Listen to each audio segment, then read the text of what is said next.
Boku wa tota. Tony Tony Choppa. But that's not what we're here for.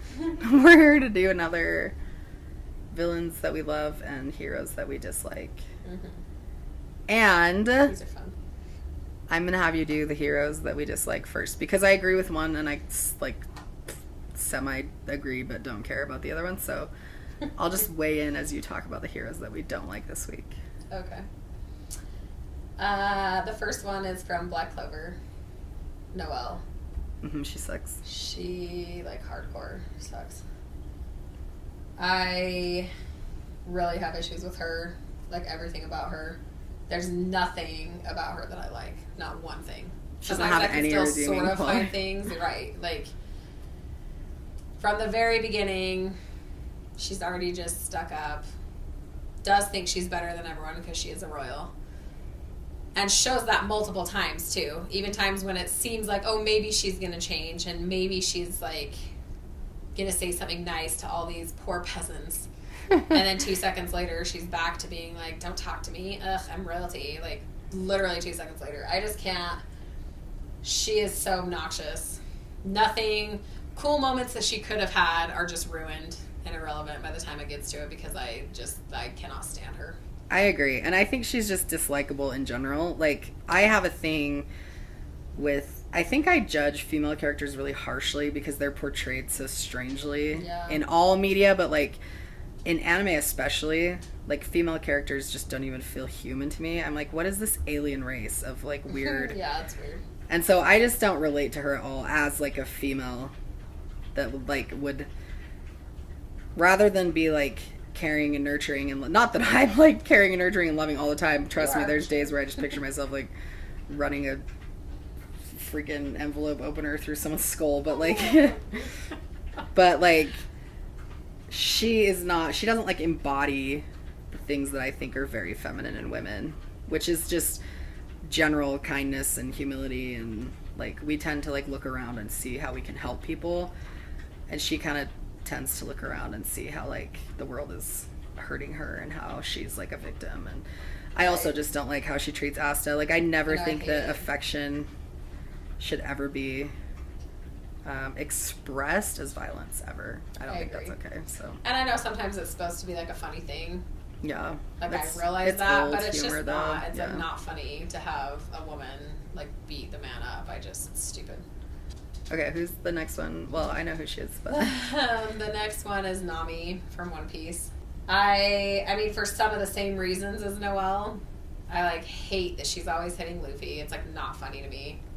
Even though I know it's supposed to be. It's not that I don't understand that it's supposed to be. It's just not funny. There are times when, you know, 1 or 2 little punches or something, it's, like, funny in the situation that it's in.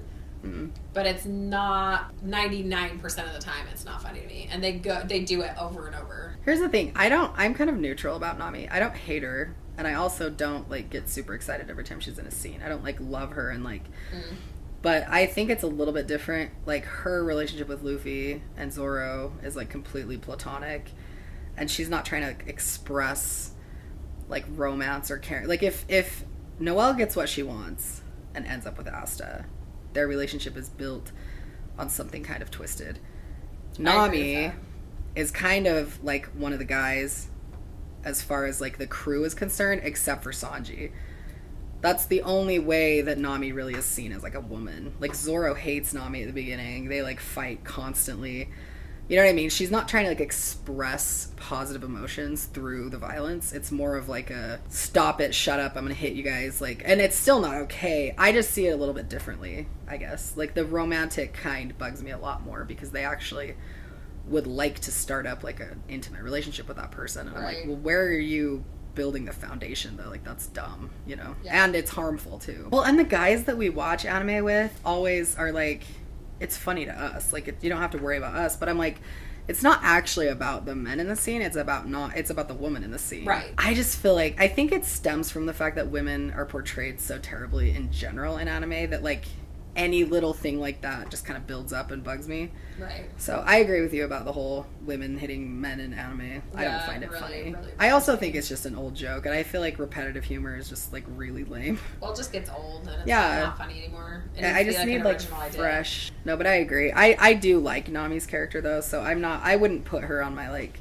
heroes that I dislike. I'm just kind of neutral about her, but I can understand 100% why she bugs you. Yeah, that's how I feel. Speaking of One Piece, can I jump into villains right away? Because one of my favorite villains of all time is Don Quixote de Flamingo from One Piece. I freaking love him. I do too. I like his design.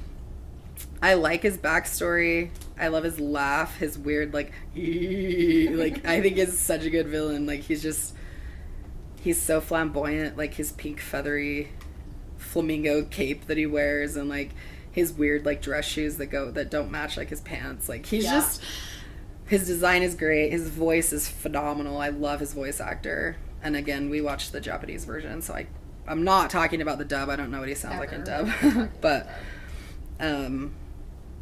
the thing is, I also think he's actually like kind of a realistic, nothing in One Piece is real. I'm not saying for him to have his devil fruit powers is like, I just mean his personality and like the fact that he's a higher up, he's like a privileged pirate that works for the world government. Mm-hmm. And so he's in this position of privilege where he completely abuses that power and creates these horrific scenarios where people are like giving him money for him to kind of destroy the world single-handedly. Like, I mean, he depends on other people, but I just feel like it's really easy to actually see him as like a legitimate villain. He was well written. Yeah. He's also really funny.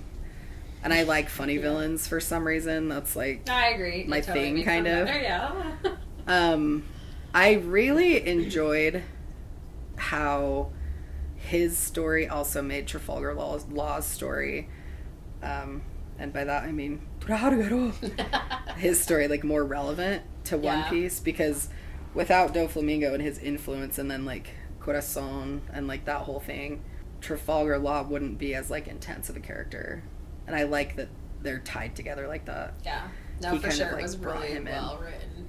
Yeah, and Trafalgar is like one of my favorite characters of all time. So just the fact that they're like related in any way to each other is like a big deal for me. So no, I thought that was really cool how it all like played out there, for sure. Yeah.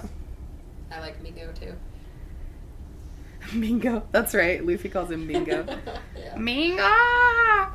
Yeah, I liked that he was like the blood brother of Corazon. And like the way that like they chose to go different directions with their history was it's just really well written.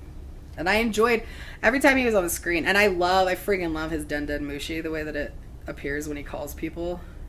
Mm-hmm. Like the appearance of the snail. I thought that was everything about him. I just enjoyed him as a villain. Yeah, for sure. Me too. Okay, another one that I love is Madara from Naruto. Yes. I love his backstory with Hashirama and their relationship with each other. I love that he like did make certain decisions, but then like chose to go the wrong way. But then here's the thing, like sometimes those characters can bug me where it's like, why would you be stupid? Like Sasuke, you know what I'm saying? Like, yes, I do. Why make certain decisions and whatever? But like Madara is so freaking funny, and that goes back to what we just talked about, where like the funny humor villains. is like a huge thing. Yeah. But I was like excited when I knew he was going to be in the scene. When I saw him, I was like, ooh, like Madara's back on the screen. It's awesome. Yeah. Like he was just a good villain. Like another voice actor that I love too is Madara's voice actor. I agree with you. I do think he should have been the main villain at the end, but that's my opinion. So no, we'll do a whole thing on the end of Naruto, but I agree with you. It needed to be Madara's plan and his execution. Yeah. And the Zetsus needed to belong to him and be his will and all that stuff. But whatever. That just took away from like the coolness of the villain that he was. I feel like to just be like, oh, you were a pawn. And it for sure did. Like, and the only thing good that came out of like Kaguya coming back was the reverse harem jutsu that Naruto does. Oh my gosh, that's true. And the best part of that is that it shows Kakashi Sensei, and he's like, "Oh, is that the jutsu that's gonna save the world?" And like for a second, he's like convinced that Naruto's about to take down Kaguya.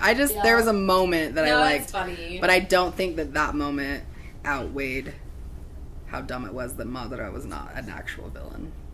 And then we have 2 from Hunter x Hunter that we were going to mention. Okay, mine from Hunter x Hunter is Hisoka.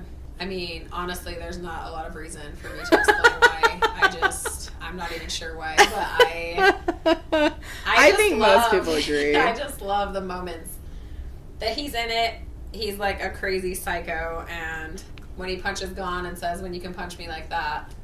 Yeah. And then they actually do. He punches them, and they both just walk together and it's just, they have like such good moments with him, even though he's a little like freaky, you know what I'm saying? But the fact that he just humbly accepts his card. Yeah, he just like takes it back like in the middle of the fight. Yeah. And then I like that he just shows up randomly too. Like he's in the game. He's there on Greed Island. Greed Island. And he like does the volleyball thing, and he like, I guess just. I really don't think anyone doesn't love Hisoka though. Really. Like if you've actually like watched or read Hunter x Hunter, it's like, yeah, there's a lot to analyze about him that's pretty messed up. Yeah. But just as like a villain in a fictional story, he's like, terrific. He's good. Yeah. He's like funny and he's as creepy as he is funny, which is something that's not typically like Madara for me was hilarious, and he wasn't as creepy as he was funny. He was like scary, powerful, but like you understood where he was coming from. Yeah. Like he was a human person. I feel like Hisoka's not like you can't relate to him in any way. Yeah. And so he's just creepy to have on screen, but you're always like really excited when he comes back. You like miss him when he's away, like during the Chimera Ant arc. I know. I kept being like, oh, I just wish Hisoka would show up and like have some fun. Yeah. And the last one is his rival. Well, everyone's a rival to Hisoka, but Kororo, who's the leader of the spider troop. The phantom troop. The thing about Kororo is that he's so beautiful. He's like so charismatic. And he's like your typical anime villain where has like the dark hair and like a cloak, and he like sits in the shadows, and he's kind of quiet and doesn't really like interact at first until he has something to say. And so he's like mysterious. And even now, like even if you're caught up in the manga, like we don't know that much about Kororo. There's like a lot of theories floating around out there and stuff, but he's still mysterious even after all this time, even after like his fight with Hisoka and like all that stuff, which is beautiful. I loved that fight in the manga though. Yeah. But the other thing about Kororo is that he actually is actively involved in what the Phantom Troop is doing. Like he's the one that goes and like steals the fortune telling thing, and then he like brings it back and like reads everyone's fortunes, and like I think he's just kind of like enjoying himself and having fun, but also he's like really serious too. Yeah. So I don't know, he's not necessarily like a funny villain, which usually that's my thing. Yeah. But he's a villain that keeps me interested in him, which is I think kind of hard to do, honestly. Usually it's like a villain's introduced and either defeated right away or you know everything about them. Mm. But Kororo's like a total mystery. We don't know anything about his character at all. That is true. I think his design is absolutely beautiful. Genuinely, he's like extremely handsome for an animated character. Yes. I definitely don't like him as much as you, for sure. I know. It bugs me out. I know. Here's the thing. Sometimes I hear something, and for some reason, even if I can't explain it, I'm just like, well, that person's dead to me. Oh my gosh. Just kidding. But, like, I realize he's not even the one that was, like, there for this. When they're just talking about Kurapika and what happens to his clan. Mm-hmm. And it was the part, honestly, when they're talking about how they purposely, like, tortured the children to piss their parents off so that their eyes would be deeper scarlet and, like, all this stuff. Yeah.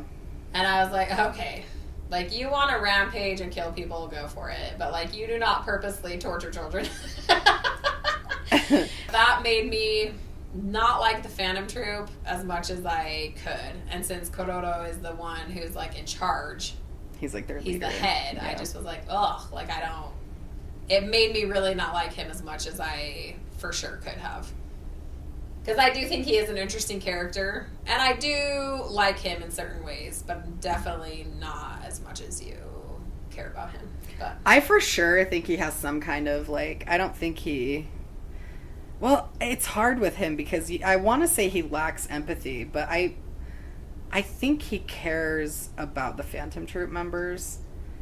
Like, I've gone back and forth on this a lot. Like, is he just using them to get what he wants, or does he actually have, like, a bond with them, but he really doesn't have, like, feelings that connect him to them? But I feel like the death of one of the members always, like, affects the entire troop, like, really heavily. Yeah. And I do think Kuroda is, like, the center of that connection. And so I don't want to say he's, like, completely a sociopath or something that has, like, no empathy or, like, no human, like, connection to other people. But I do think that he has something that allows him to be genuinely evil and also at the same time just kind of curious and, like, I think he maybe feels like he's non-threatening because everything he does is just, like, out of interest for him. I don't know. We really don't know that much about him, but yeah, no, it's true. I like a villain that keeps me interested in them, though. And I feel like that's kind of rare. That was, like, with Doflamingo, too. Like, he was introduced. Really villains, huh? I said there were a lot of really good villains, though. But no. Mingo. Just not that I, like, stay interested in for, like, a long time. No, They either have to be defeated. Well, you say Mingo. Did you call him Mingo again? Yeah. He was introduced back when Bellamy was introduced, wasn't he? There is a part when he goes to talk to Bellamy, when he, like, fails. Yeah, and I was like, who's Luffy, this, like, Doflamingo person? I was like, what? Well, and then we see him more in the war a little bit. Yeah. And see a little bit of his power. And then he's mentioned during Punk Hazard. Mm-hmm. Because there's the connection between Caesar and the Don Quixote operation. And then he's connected to Kaido. Like, he just is, like, an interesting... And then he has the connection to Law. Yeah, no, those for kinds sure. of villains are, like... He's a really good villain. I like him. I agree with you, yeah. Amigo.